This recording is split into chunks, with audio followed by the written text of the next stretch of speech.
Ada knelt on the cold kitchen floor, scrubbing the tile grout with a toothbrush while laughter exploded from the dining room. 15 years of marriage, and she'd been reduced to this, on her knees like a housemaid, while her husband's family celebrated his engagement to another woman. "Ada, where is the champagne? Are you sleeping in there?" Mama Ez's voice pierced through the walls. Welcome to Stories by Ajibs, where every story carries a lesson that will change how you see the world. If you love powerful tales of justice, revenge, and life's hardest truths, you're in the right place. Hit that subscribe button and turn on notifications, because today's story will leave you speechless. Now let's dive into the story. Ada pushed herself up, her knees aching. At 38, her body remembered every indignity, every moment spent serving the family that treated her like hired help. She opened the wine fridge, the Sub-Zero model that cost 3 million naira, and retrieved the Dom Perignon. Emmanuel had bought it last week, giddy about closing a major deal. What he didn't know was that the deal had been orchestrated by AO Industries, the anonymous investment firm that had funded every single one of his businesses for the past 12 years. What none of them knew was that AO stood for Ada Okafor, Chief Okafor's daughter, Nigeria's fifth richest man's only child. The heiress who'd walked away from a billion-naira empire 15 years ago because she'd fallen in love with a struggling nobody named Emmanuel. Her father had warned her, "That boy sees naira signs when he looks at you, not love." But Ada had been 23 and stupid with romance, convinced that Emmanuel's sweet words and gentle touches were real. Chief Okafor had given her an ultimatum: choose the inheritance or choose the pauper. Ada had chosen love. Her father had made good on his promise.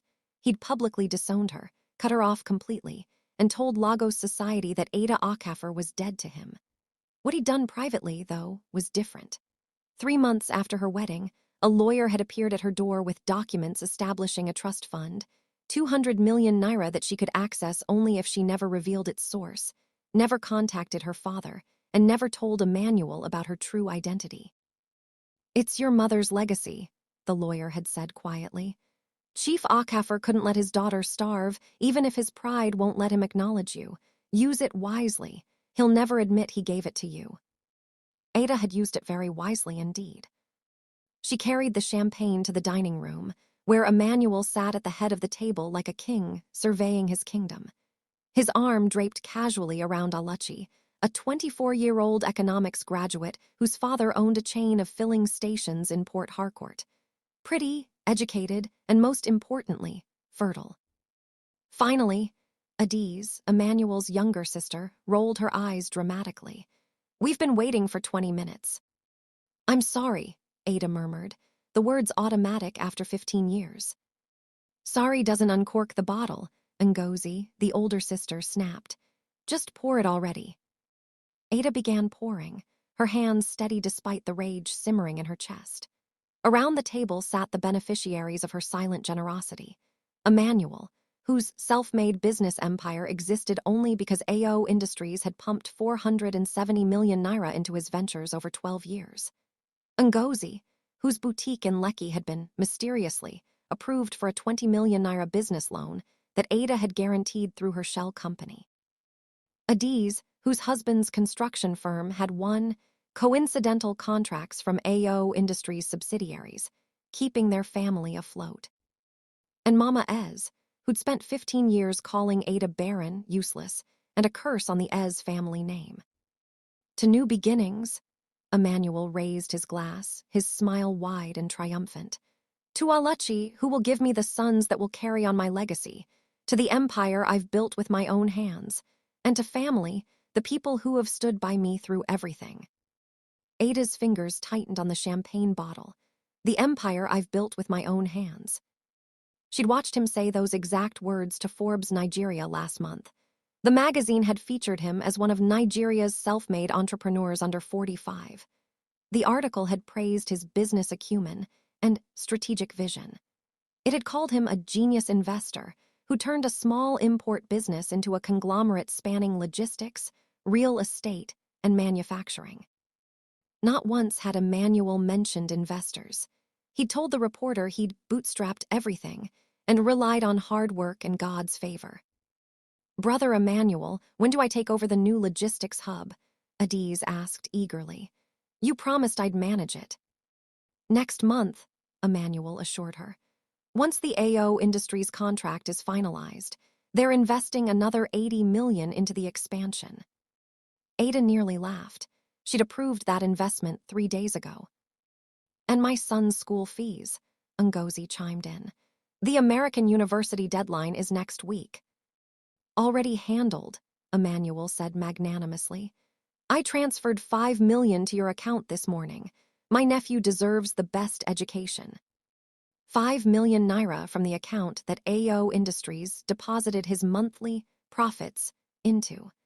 Profits from companies Ada owned through layered shell corporations that Emmanuel believed were foreign investors. "You're too generous, brother," Ngozi gushed.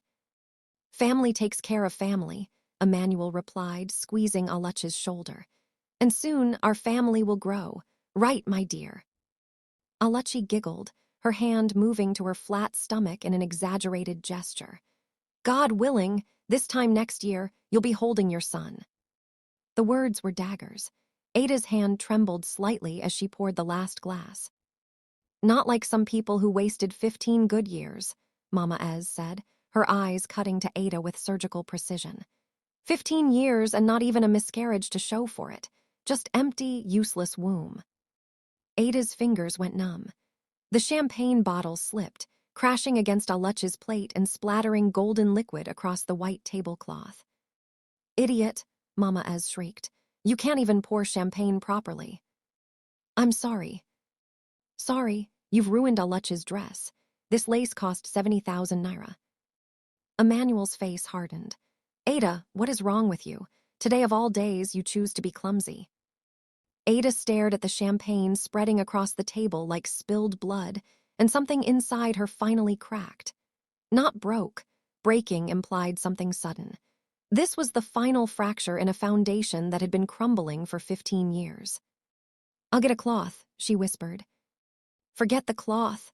Mama Ez stood, her chair scraping loudly. "Aluchi, come, let's get you cleaned up. Emmanuel, your new wife shouldn't have to suffer this kind of treatment in her own home." Her own home, the house that Ada's money had purchased. The furniture Ada's investments had filled it with. The life that Ada's secret wealth had built, brick by invisible brick. As Mama Ez led Aluchi away, making exaggerated sympathetic noises, Ada walked to the kitchen on autopilot. She picked up a dish towel, then stopped, staring at her reflection in the kitchen window. When had she become this person?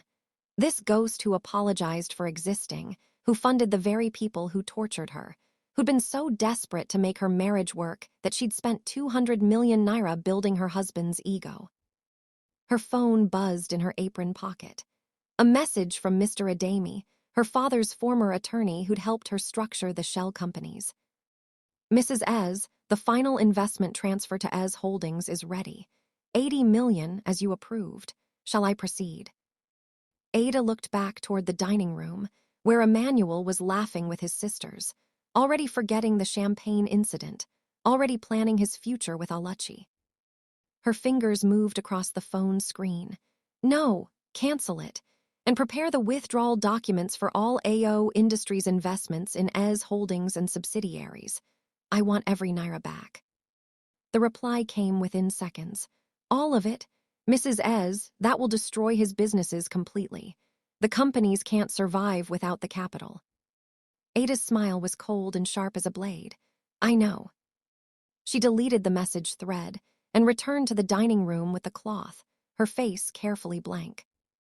"It's about time," Adiz muttered. Ada wiped the spills silently, gathering the soaked tablecloth while Emmanuel and his sisters continued planning their futures. Futures built entirely on her money, her sacrifice, her silent suffering. "Ada, when you're done there, pack your things from the master bedroom," Emmanuel said casually, not even looking at her. "Aluchi will be moving in after the traditional wedding next month. You can take the guest room and the boys' quarters." The boys' quarters, the servants' quarters behind the main house. "Yes, Emmanuel," Ada said quietly. Ngozi snickered. Finally, brother, you've been too soft on her for too long.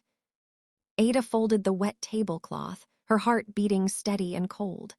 Tomorrow morning, Emmanuel would wake up to discover that his mysterious foreign investors had vanished. His accounts would be frozen. His businesses would collapse like houses built on sand. And Ada would watch with the same blank expression she'd perfected over 15 years. But tonight, she would let them celebrate. Tomorrow, she would teach them the most expensive lesson of their lives. Never mistake silence for weakness, kindness for stupidity, or a broken woman for a defeated one. Can you believe what Ada has been hiding for 15 years? They think she's just a useless housemaid, but she's been the money behind everything. What do you think will happen when Emmanuel wakes up tomorrow? Drop your predictions in the comments below and smash that like button if you're already addicted to this story. Don't go anywhere. Next chapter is coming and the destruction is about to begin. Stay locked to stories by Ajibs. Emmanuel's phone began ringing at exactly 6:47 in the morning. Ada heard it from the guest room in the boys' quarters, where she'd spent the night on a mattress that smelled faintly of mothballs and abandonment. She'd moved her things after dinner as instructed, 2 suitcases of clothes, her toiletries, and the small wooden box containing her mother's jewelry, the only thing her father had let her keep when she'd left his house 15 years ago. She hadn't slept. Instead, she'd sat by the window watching the main house, waiting for this exact moment. Emmanuel's voice carried across the compound, muffled but unmistakably panicked. What do you mean the account is frozen? Check again. There must be a mistake. Ada allowed herself a small smile. There was no mistake. At 6:30 that morning, Mr. Adami had executed the withdrawal sequence Ada had spent 12 years preparing for. Every naira that AO Industries had invested in ES Holdings, 470 million in total, had been recalled. Every line of credit guaranteed by Ada's shell companies had been revoked. Every contract that AO subsidiaries had awarded to Emmanuel's businesses had been terminated, effective immediately. The legal documents were airtight. Ada had learned early that revenge required patience and precision.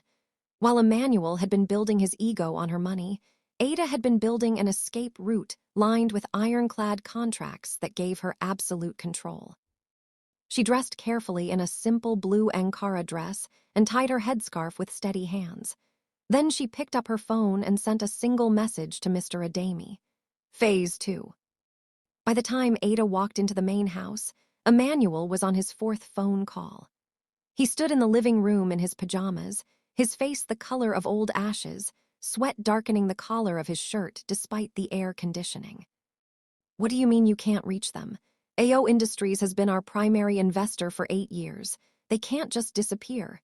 He listened, his free hand gripping his hair so hard Ada thought he might pull it out.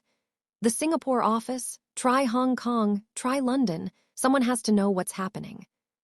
Ada moved quietly to the kitchen. She filled the kettle, set out teacups, and began preparing breakfast as though this were any other morning. As though her husband's world weren't currently imploding in real time. Emmanuel, what's all the shouting about? Mama Ez appeared at the top of the stairs, her nightgown billowing around her like a tent, her sleeping bonnet askew. Mama, something is wrong, very wrong. Emmanuel's voice cracked. The investors, they've withdrawn everything. All the accounts are frozen. The bank is saying... He stopped, staring at his phone as it rang again. It's Mr. Chen from the logistics contract. He answered, putting it on speaker. Mr. Chen's accented English filled the room. Mr. Ez, I am calling to inform you that AO Industries has terminated our partnership agreement effective immediately. They are the primary contract holder, and without their authorization, we cannot continue working with ES Holdings. I am very sorry. The line went dead. Emmanuel stood frozen, the phone dangling from his hand. This can't be happening. This can't be happening. What can't be happening? Adiz emerged from the guest room she'd slept in, her husband Chitty trailing behind her. Why all the noise so early? The business, Emmanuel whispered. It's gone, all of it. What do you mean gone? Mama Ez descended the stairs with surprising speed. Emmanuel, stop talking nonsense. The investors pulled out. Every account is frozen. The contracts are canceled. Emmanuel's voice rose to a shout. Everything I've built is disappearing. Ngozi rushed in from the other guest room, her phone already in her hand. Brother, I just got an alert. The boutique account, it's been frozen too. The bank is saying the loan has been recalled. All 20 million. My construction contracts, Chitty said slowly, checking his own phone. 3 of them just got termination notices, all from AO Industries subsidiaries. The room fell silent except for the sound of the kettle whistling in the kitchen. Ada turned off the stove and began pouring hot water over tea bags, her movements deliberate and calm. This is that witch's doing. Mama Ez's voice cut through the silence like a machete. Ada, where is that useless woman? I'm here, Ma. Ada appeared in the kitchen doorway, holding a tray with teacups. What have you done? Mama Ez advanced on her, finger pointed like a weapon. You've brought a curse on this family. Your bad luck has finally destroyed my son. Mama, Ada has nothing to do with this, Emmanuel said, though his voice lacked conviction. This is business, international investors. She wouldn't even know how to. Wouldn't know how to what? Ada set the tray down on the coffee table. Wouldn't know how to destroy you. Something in her tone made Emmanuel's eyes narrow. Ada, what are you talking about? I made tea, Ada said pleasantly. You all look like you need it. We don't need tea, Adiz shrieked. We need answers. Brother Emmanuel, call the investors, beg them, offer them anything.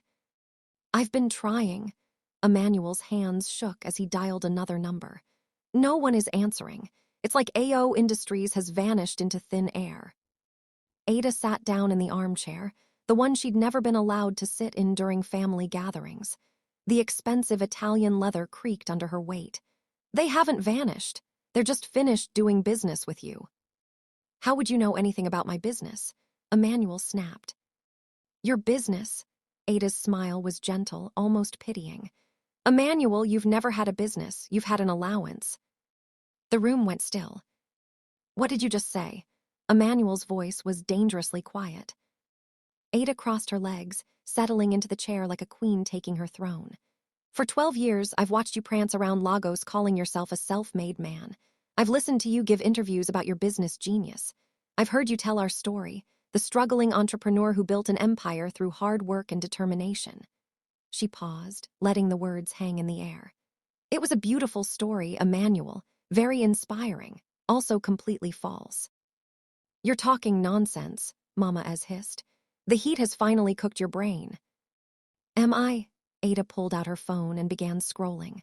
Let me refresh everyone's memory. 12 years ago, Emmanuel's import business was dying. You had 3 containers stuck at a Papa port because you couldn't pay the demurrage fees. You were 2 months behind on office rent. Your suppliers had cut you off. You were finished. Emmanuel's face had gone from ash to paper white. Then a miracle happened, Ada continued. A mysterious foreign investor called AO Industries contacted you. They offered to inject 20 million naira into your business. No questions asked, just money appearing like manna from heaven. That was legitimate investment, Emmanuel protested.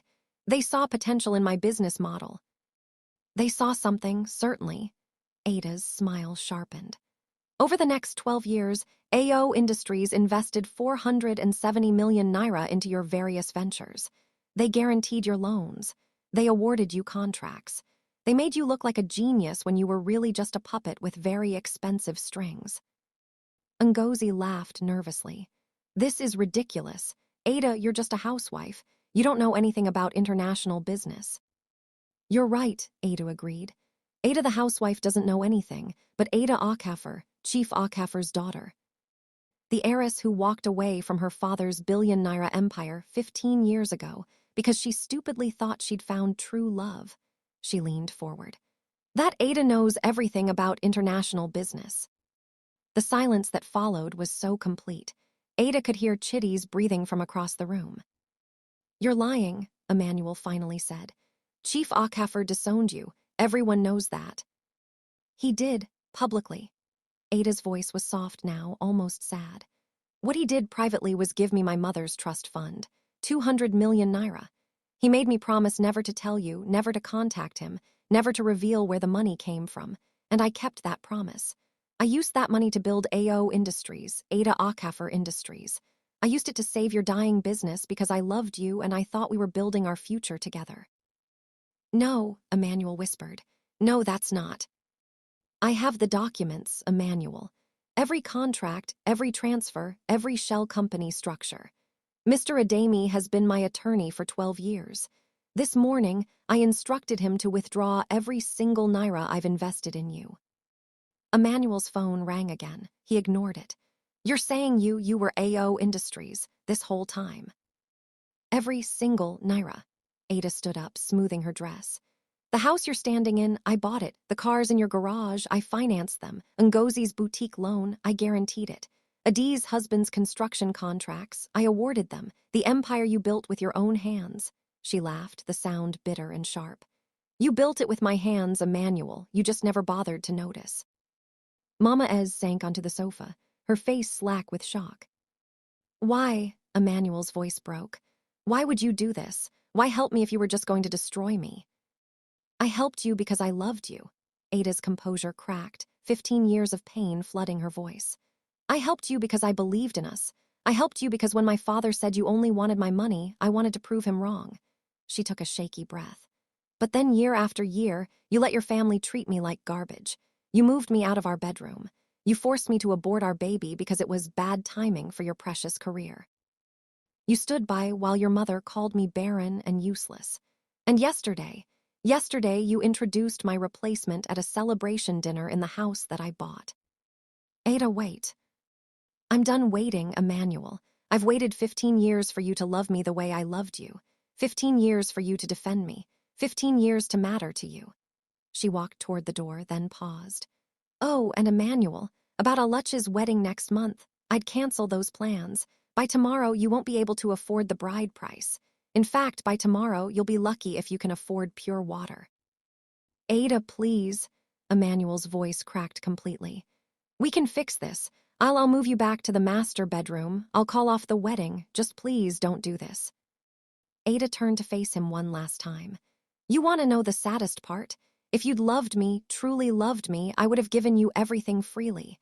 I would have told you the truth and we would have built this empire together as partners. But you never wanted a partner, Emmanuel. You wanted a maid who wouldn't quit. Well, congratulations. Your maid just resigned. She walked out of the house into the bright Lagos morning, leaving behind the sound of Mama Ez wailing and Emmanuel's desperate phone calls to banks that would never answer. Her phone buzzed. A message from Mr. Adami. Phase 2 complete, all assets secured, he has nothing left. Ada stood in the compound that her money had built and realized something profound. Revenge didn't feel triumphant. It didn't feel like victory. It felt like ashes and empty rooms and 15 years that she could never get back. But at least the ashes were hers. Ada didn't go far. She walked to the small garden behind the boys' quarters and sat on the concrete bench Emmanuel's mother had once suggested she sleep on, since she was taking up space in the main house anyway. From here, she could see the living room windows, could watch the chaos unfold like a stage play she'd written, directed, and finally decided to perform. Her phone rang. Emmanuel, she declined the call. It rang again, declined. On the third attempt, she answered. Yes. Ada, please come back inside. We need to talk properly. Emmanuel's voice had taken on a pleading quality she'd never heard before. I was wrong. I admit it, but we can fix this together. There's nothing to fix, Emmanuel. It's done. Ada, I'm begging you. She hung up. Through the window, she watched him stare at his phone in disbelief, watched Mama Ez gesturing wildly, watched Ngozi packing with her own phone pressed to her ear, probably calling her husband to break the news that their boutique was finished. 20 minutes later, Adiz appeared in the garden, her face blotchy from crying. Sister Ada, please, you have to listen. I don't have to do anything anymore, Ada replied calmly. That's the beauty of freedom. My husband's business. He has workers, Sister Ada. 23 families depend on those construction contracts. You're not just hurting us, you're hurting innocent people. Ada felt the barbs strike home, but she kept her voice level. Those workers can file for their terminal benefits. AO Industries will ensure they're paid what they're owed. But your husband's company built its reputation on contracts he only got because I awarded them. He'll have to learn to compete in the real market now. You're destroying us. No, Ajibs, I'm simply removing my support. There's a difference. Ada stood up. Everything your family has was built on my silence. I'm just choosing to speak now. Ajibs' tears turned to anger. You think you're better than us because your father has money. You're still the same barren woman who couldn't give my brother a child. The words hung in the air between them like poison. Ada stepped closer, her voice dropping to barely above a whisper. Do you want to know why I couldn't give your brother a child, Ajibs? 3 years into our marriage, I got pregnant. I was so happy. I told Emmanuel, expecting him to celebrate with me. She watched Ajibs' face begin to change. Instead, he took me to a clinic in Aisha, a backstreet place with dirty floors and a doctor who smelled like cheap gin. He held my hand while they scraped my womb clean, because he said a baby would distract from the business. Ajibs' hand flew to her mouth. The infection I got from that clinic destroyed my fallopian tubes. I can never have children now, Ajibs. Never. So when your mother calls me barren, when you and Ngozi laugh about my empty womb, when Alachi touches her stomach and talks about giving Emmanuel the sons he deserves, just know that Emmanuel is the one who made sure I could never be a mother. Sister Ada, we didn't know. Of course you didn't know, because knowing would have complicated the narrative. It's easier to blame the woman, isn't it? Ada walked past her toward the gate. Tell your brother I'll be at the Wheatbaker Hotel in Ikoyi. If he wants to discuss anything, he can meet me there this evening. 6 o'clock. Come alone. She left Ajibs standing in the garden, her shoulders shaking with silent sobs. The hotel lobby was elegant and quiet, a world away from the chaos she'd left behind in Lekki. Ada checked into a suite on the 12th floor and finally allowed herself to breathe. She stood at the floor-to-ceiling windows overlooking Lagos, the city sprawling beneath her like a living organism, indifferent to her pain or her revenge. Her phone had been ringing nonstop. Emmanuel, Ngozi, even Mama Ez had tried calling, which was perhaps the most shocking development of all. Ada had blocked them all except Emmanuel. He would come this evening, and they would have the conversation that should have happened 15 years ago. At 5:45, her phone rang. Emmanuel. I'm downstairs, he said quietly. Can I come up? Room 1217. When she opened the door, the man standing before her barely resembled her husband. His eyes were red-rimmed, his clothes rumpled, his usual confidence stripped away to reveal something raw and desperate underneath. Thank you for seeing me, he said. Ada stepped aside to let him in. He moved to the window, his back to her, staring out at the city where he'd once imagined himself a king. How long have you been planning this? He asked finally. Since the beginning, Ada replied. Not the revenge that came later, but the structure, the protection. I started that the day I received my mother's trust fund. I knew my father was right about you, Emmanuel. I knew it in my bones. But I loved you anyway, and I thought love could change you. It wasn't all pretense, Emmanuel turned to face her. I did love you.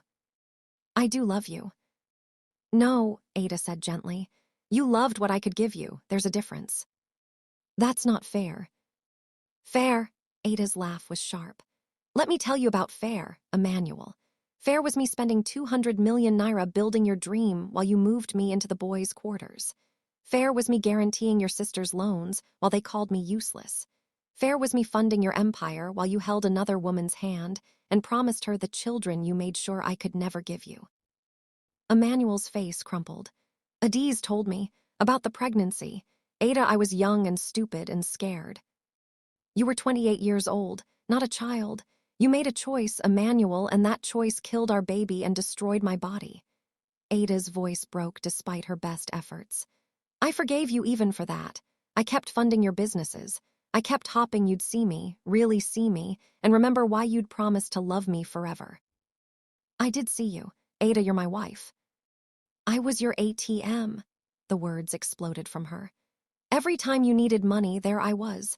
Every time your business needed saving, AO Industries magically appeared. You never questioned it, Emmanuel.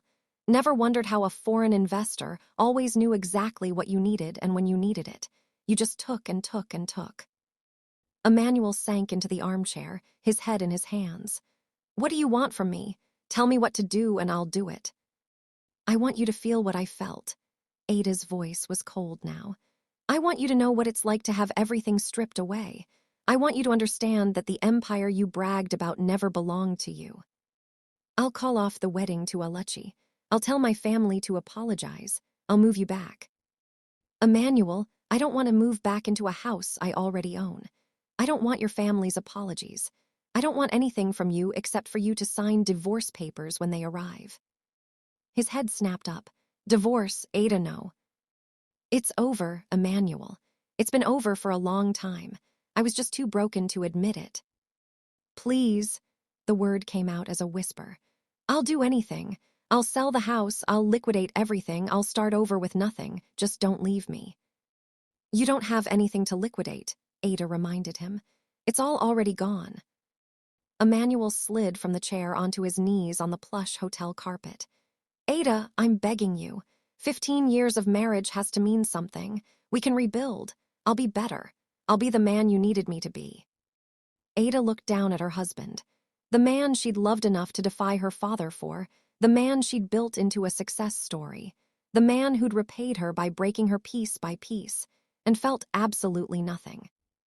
Get up, Emmanuel. Not until you agree to give me another chance. Get up. Her voice was sharp enough to make him flinch. You look pathetic down there. He rose slowly, his dignity in tatters. I'm not giving you money to rebuild, Ada said. I'm not stopping the asset seizures. I'm not revering anything. What I will do is this. I'll ensure your mother has enough to keep her house in the village. I'll make sure Ngozi and Adi's children's school fees are paid through university. Not because they deserve it, but because those children are innocent. And me, Emmanuel's voice was hollow. You'll have to do what I did 15 years ago. Start over with nothing and see if you're as strong as you thought you were. Ada. Go home, Emmanuel. Alechi is probably wondering where you are. Oh, wait. Ada's smile was cruel. I heard through Mr. Adami's office that Alechi's father canceled the wedding this afternoon. Apparently, he's not interested in his daughter marrying a bankrupt man. Funny how that works. Emmanuel's face went gray. She canceled. This morning, right after the news of your financial collapse started spreading. Ada walked to the door and opened it. Turns out you're not the only one who married for money. You just chose a smarter woman than I was. Emmanuel walked to the door, each step heavy with defeat. He paused in the doorway. I really did love you, Ada. Maybe not the way you needed, but it was real for me. Maybe it was, Ada said softly. But love without respect is just pretty words, and I'm done listening to pretty words. After he left, Ada locked the door and sat on the edge of the king-sized bed. Her phone buzzed. A message from an unknown number. Ada, this is your father. My people told me what you did today. Call me when you're ready. After 15 years of silence, Chief Okafor was reaching out. Ada stared at the message for a long time, then set the phone face down on the nightstand. She'd won her revenge. She destroyed Emmanuel's empire and exposed 15 years of lies. So why did victory feel so much like grief? 3 days after the hotel meeting, Ada's lawyer called with news that made her stomach turn. Mrs. Ez, I need to inform you of a situation. Mr. Adami's voice carried a weight she'd never heard before. Emmanuel attempted suicide last night. The hotel room spun. Ada gripped the edge of the desk. What? He's alive. His sister Ngozi found him in the garage with the car running. He's at Lagos University teaching hospital under observation. Mr. Adami paused. Mrs. Ez, the family is saying you drove him to it. Ada's hand trembled as she ended the call. She stood at the window, staring at Lagos without seeing it, Emmanuel's face flashing through her mind. Not the broken man from 3 days ago, but the 25-year-old who'd quoted Rumi to her in her father's garden, who'd promised her the world with nothing but dreams and empty pockets. What have I done? Her phone rang. Mama Ez. Against her better judgment, Ada answered. Are you happy now? Mama Ez's voice was hoarse, destroyed. My son nearly died last night because of you. He tried to kill himself because you destroyed him. Mama, Don't mama me. You are a witch, a demon. You came into this family and cursed us. The older woman's voice broke into sobs. He left a note, Ada. Do you want to know what it said? I destroyed the only person who ever truly loved me. That's what my son wrote before he tried to die. Ada closed her eyes, guilt crashing over her in waves. Come to the hospital, Mama Ez said, her voice now eerily calm. Come and see what your revenge has done. Come and face us. The line went dead. Ada arrived at LUTH 2 hours later, her armor of calm professionalism carefully assembled. She dressed in a simple black dress, tied her hair back, removed all jewelry except her wedding ring, though she wasn't sure why she still wore it. The private room on the 5th floor was crowded. Ngozi and Ajibs sat on either side of Mama Ez, their faces identical masks of hatred. Chitty stood by the window, unable to meet Ada's eyes, and in the hospital bed, connected to monitors and IV drips, lay Emmanuel. He looked small, diminished, the confident businessman who'd graced magazine covers reduced to a pale shadow struggling to breathe. He's sedated, Ngozi said coldly. The doctor said he inhaled carbon monoxide for nearly 20 minutes before I found him. Another 5 minutes and he would have been dead. Ada approached the bed slowly, her heart hammering. Emmanuel. His eyes fluttered open, unfocused and glassy. When they found her face, tears began sliding down his cheeks. Ada, you came. Of course I came. I'm sorry, he whispered. I'm so sorry for everything. I was a coward and a fool and I destroyed us. Mama Ez stood abruptly. Don't apologize to her. She's the one who should be begging for forgiveness. She drove you to this. Mama, no. Emmanuel's voice was weak but firm. Ada didn't do this. I did. Every choice, every betrayal, every moment I chose my pride over her love, that was me. He looked at Ada, his eyes pleading. But I can't live in a world where you hate me. I can't wake up every day knowing I lost you forever. So you tried to end your life. Ada's voice shook. You thought making me responsible for your death would somehow fix things. I wasn't thinking, the house is being foreclosed. The banks are seizing everything. Aluchi won't return my calls. My business partners are threatening to sue. Everyone I thought was my friend has disappeared. His breathing became labored. And you were the only real thing I ever had, and I threw you away like garbage. Brother, don't upset yourself. Ajibs moved to adjust his pillows. Save your strength. Emmanuel pushed her hand away gently. No, Ada needs to hear this. All of you need to hear this. He struggled to sit up, wincing. For 15 years, I let you abuse my wife. I stood by while Mama called her barren. I laughed when you made jokes about her being useless. I let you treat her like a servant in a house she owned, at tables filled with food her money bought. Emmanuel, Mama Ez started. I'm not finished, his voice cracked. I knew Mama. For the last 3 years, I knew Ada was AO Industries. The room went silent. Ada's world tilted.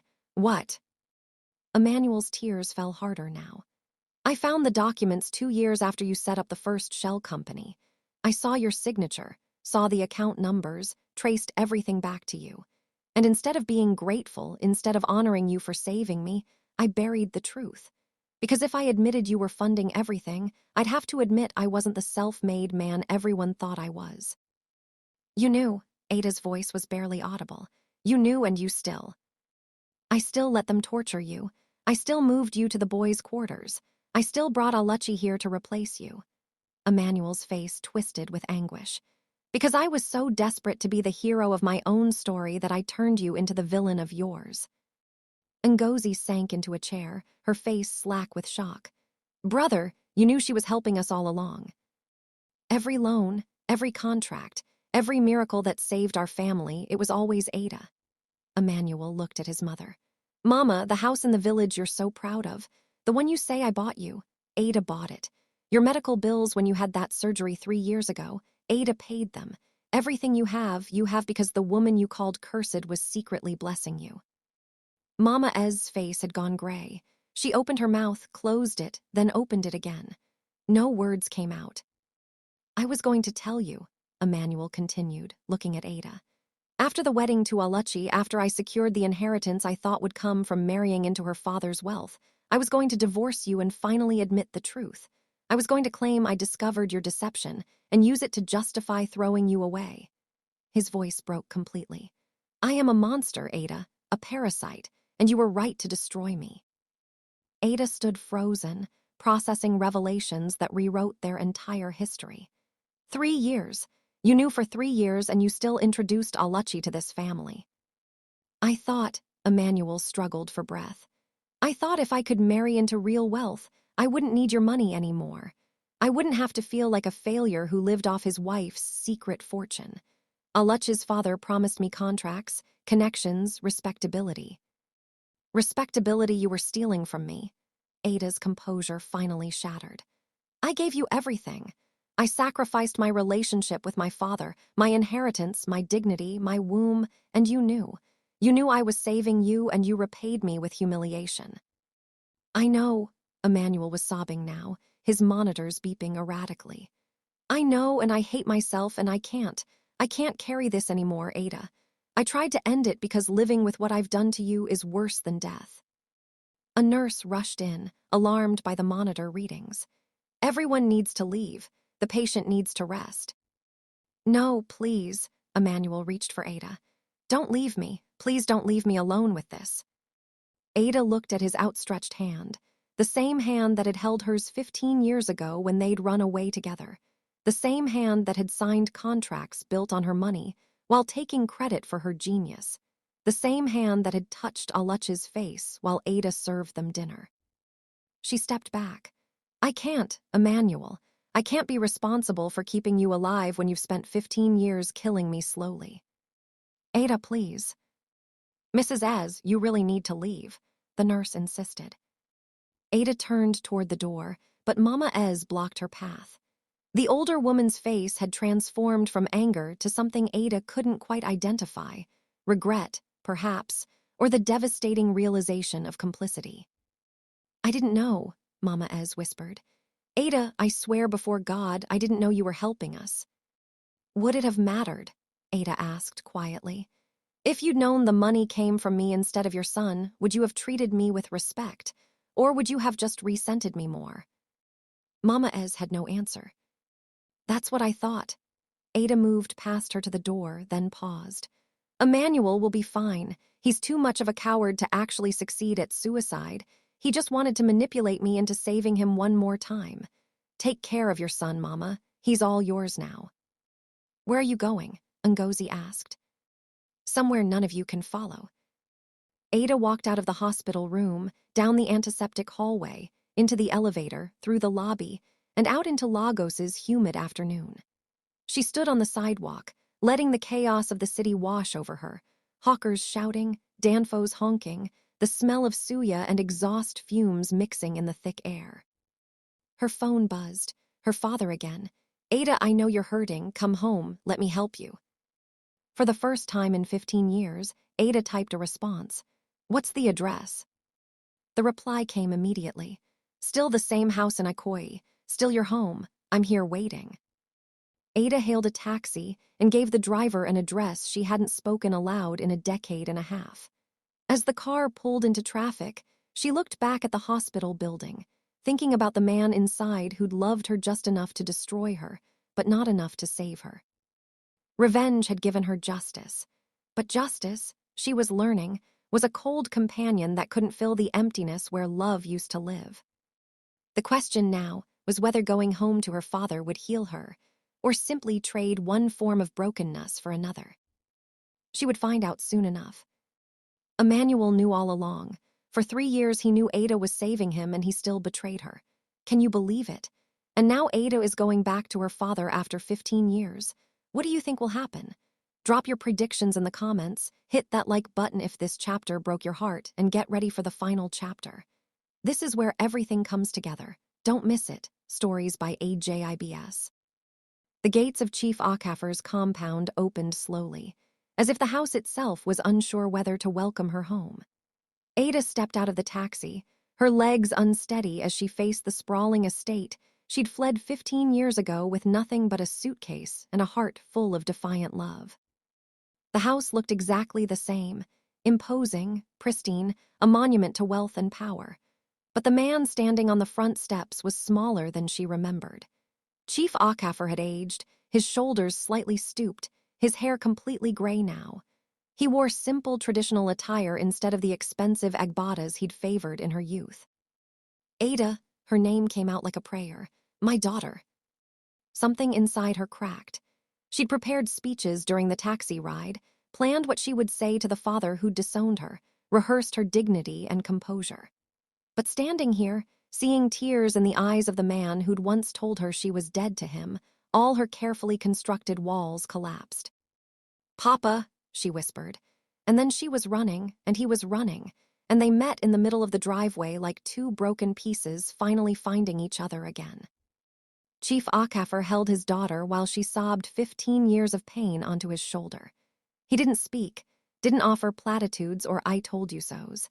He just held her the way he used to when she was a little girl waking from nightmares. When her tears finally subsided, he led her inside to the sitting room. The house smelled of lavender and old books, exactly as it had in her childhood. Her mother's portrait still hung above the fireplace, her gentle smile watching over the room. "I kept your room exactly as you left it," Chief Okafor said quietly. "I know I told the world you were dead to me, but I couldn't bring myself to erase you from this house. Your mother would never have forgiven me." Ada looked at her father, really looked at him, and saw the toll their separation had taken. "You gave me the trust fund. You saved me even while publicly rejecting me. I couldn't let you starve, but I was too proud, too angry to do it openly." He poured them both brandy from a crystal decanter. "I was furious when you chose that boy over your family. I thought you were throwing away your future for a nobody who only wanted your money." "You were right," Ada said flatly, "about everything." Chief Okafor's hand stilled on the glass. "Tell me what happened." So Ada told him, all of it. The 15 years of humiliation, the secret investments, Emmanuel's betrayal, the forced abortion that had destroyed her ability to have children, the replacement wife, and finally, her systematic destruction of everything she'd built for the man she'd loved. When she finished, Chief Okafor sat in silence for a long moment. Then he said something that surprised her. "I'm proud of you." Ada's head snapped up. "What?" "You could have come crawling back to me years ago, admitted I was right, and asked me to fix everything. But you didn't. You built your own empire in secret. You protected yourself while still trying to make your marriage work. And when you finally fought back, you did it with intelligence and precision." He raised his glass to her. "You're more like your mother than you know. She would have done exactly the same thing." "Mama would have been smarter. She would have left after the first year." "No," Chief Okafor smiled sadly. "Your mother stayed with me through 3 business bankruptcies and my family's attempts to make me marry a second wife. She stayed because she believed love could transform people. It did transform me. I became a better man because she refused to give up on me." His smile faded. "But Emmanuel is not me, Ada. Some men are worth the fight. Others are simply lessons in expensive clothing." "It cost me everything, Papa. My womb, my dignity, 15 years of my life. But not your spirit, not your strength, not who you are." Chief Okafor leaned forward. "Ada, you're 38 years old, wealthy beyond measure with the trust fund and your own investments. Brilliant, beautiful, free from a man who never deserved you. This isn't an ending, it's a beginning." Ada wanted to believe him, but the emptiness inside her felt too vast to fill. "I destroyed him, Papa. Emmanuel tried to kill himself because of what I did." "Emmanuel tried to kill himself because he finally had to face the consequences of his own actions," her father corrected firmly. "Don't you dare take responsibility for his cowardice. He made his choices. You simply stopped protecting him from the results. His family. His family abused you for 15 years while living off your secret generosity. They don't get to claim victimhood now." Chief Okafor's voice hardened. "Ada, I need you to hear me clearly.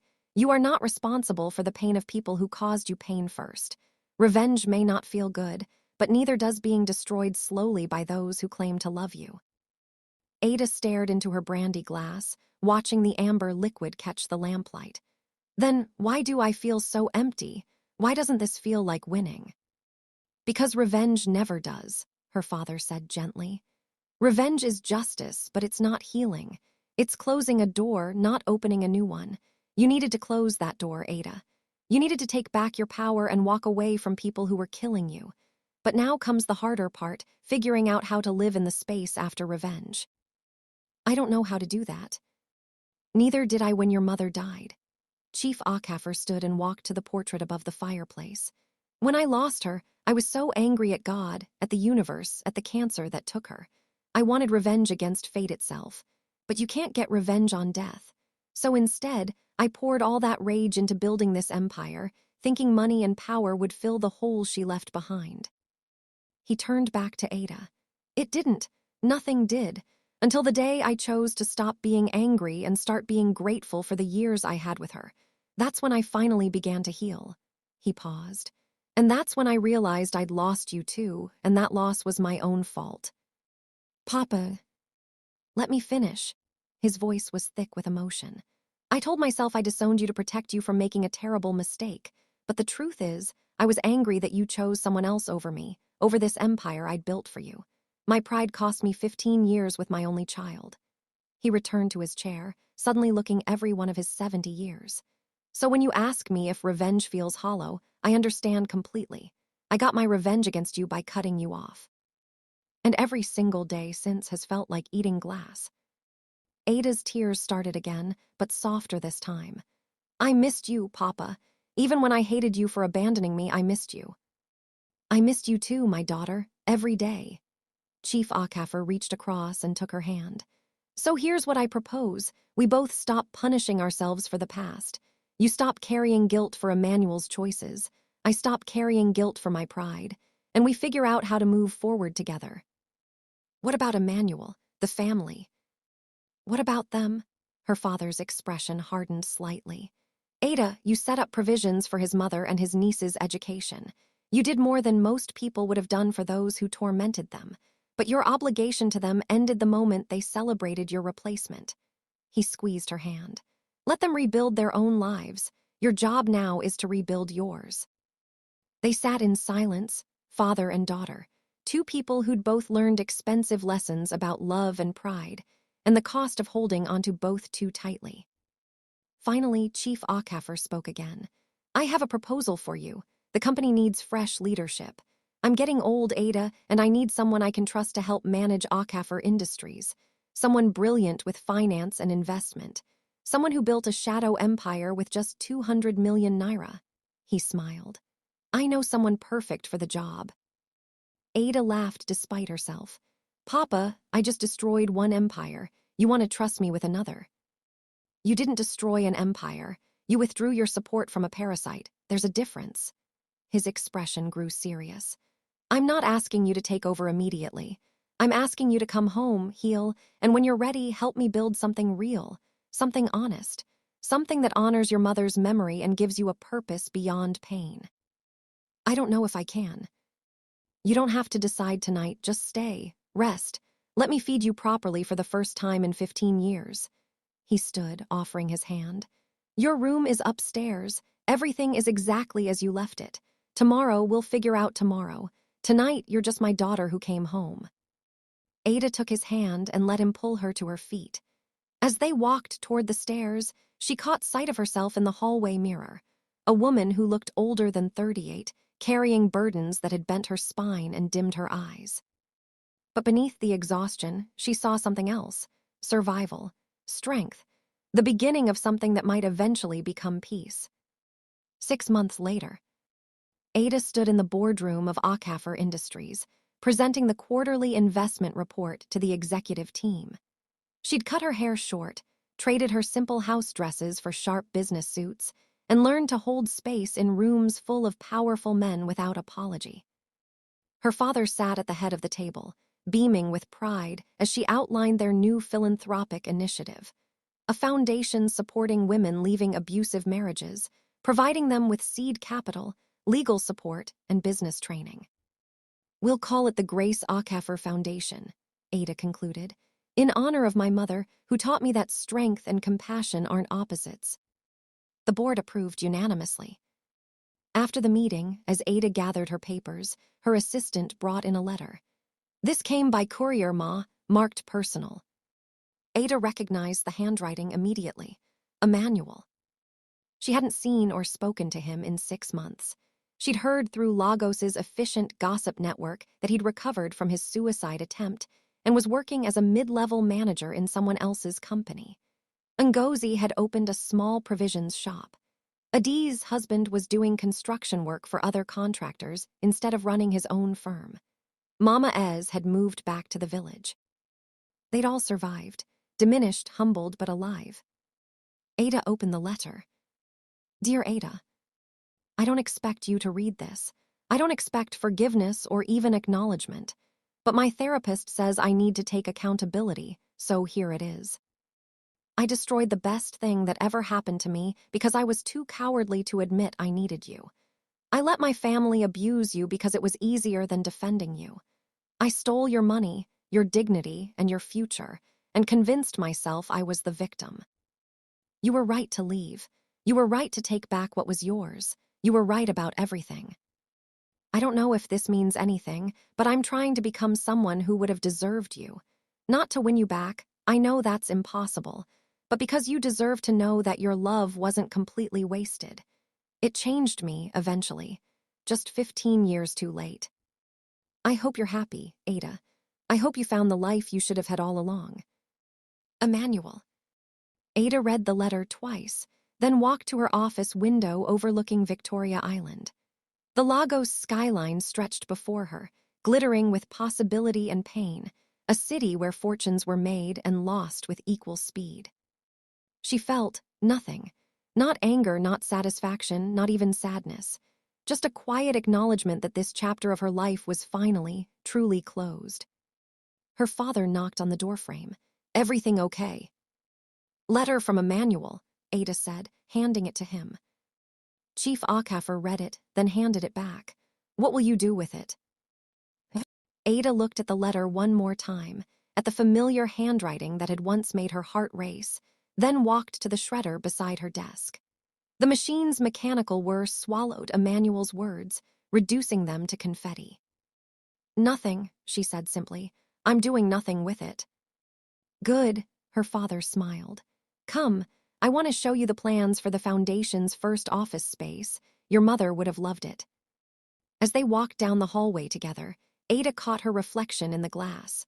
A woman rebuilt from ruins, scarred but standing, wealthy with money she'd earned through her own intelligence rather than someone else's gratitude. She thought about Emmanuel's question in the letter. Was she happy? The answer was complicated.